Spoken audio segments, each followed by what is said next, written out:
এবং এটি কোনসি জাতি নুহ সবু জাতি প্রথা को বাদ দেকি আমি সমস্ত হিন্দু একত্রিত হবা এই লক্ষ্য নেকি এই কার্যক্রম को আমি আরম্ভ করেছি। আসন্তা রবিবার দিনঠারু রাজ্যর প্রত্যেক জেলার এই কার্যক্রম को মধ্যে আমি আজি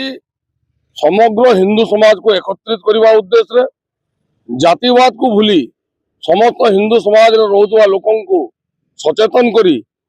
आमे गोटे सुस्थ समृद्ध एक जातिविहीन हिंदू राष्ट्र गठन करने उद्देश्य नहीं आज राष्ट्रीय हिंदू परिषद तरफ ओडिशार राजधानी भुवनेश्वर यही कार्यक्रम को आम आरंभ करूँ। प्रभु श्रीराम को मंदिर में पूजा अर्चना करी आमे आज 8 नंबर यूनिट रु यही कार्यक्रम को आरंभ करने को जाऊँ। यही कार्यक्रम माध्यम आम प्रत्येक परिवार को प्रत्येक सनातनी परिवार को आम जाइए संपर्क करी प्रत्येक हिंदू भाई भौणी मान सहित संपर्क करी आम जातिवाद को भूली समस्त को सचेतन करने सहित एकत्रित करूँ एवं हिंदू समाज सुरक्षा दृष्टि हिंदुत्व रक्षा दृष्टि गोमाता सुरक्षा को दृष्टि देकी आम समस्त हिंदू भाई भौणी गुरुजन मान को एकत्रित कर गोटे सुस्थ समृद्ध हिंदू समाज गठन करने उद्देश्य राष्ट्रीय हिंदू परिषद आज राजरास्ता को आसी आप जानी सब सदा सर्वदा राष्ट्रीय हिंदू परिषद हिंदुत्व रक्षा गोमाता सुरक्षा सनातन धर्म प्रचार प्रसार कार्य कर आज कार्यक्रम आम राजधानी आरंभ करूँ। आपण सूचना देवाक चाहूँ या प्रत्येक रविवार दिन भुवनेश्वर सहर भिन्न भिन्न अंचल कार्यक्रम करा भुवनेश्वर सहर समस्त सनातनी हिंदू परिवार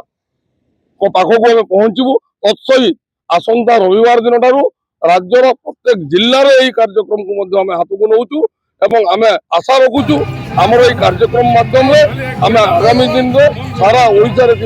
समस्त हिंदू परिवार सनातन धर्मावलंबी लोक पाखक पहुंची आम समस्त को एकत्रित करूँ।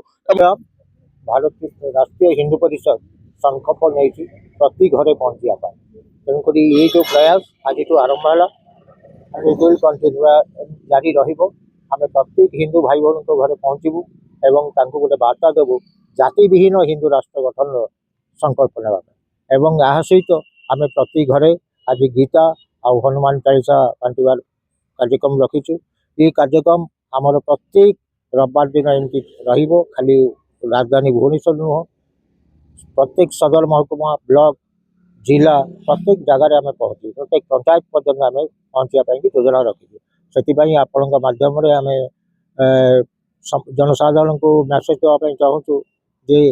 समस्त संगठित हूँ हिंदू जागृत हो।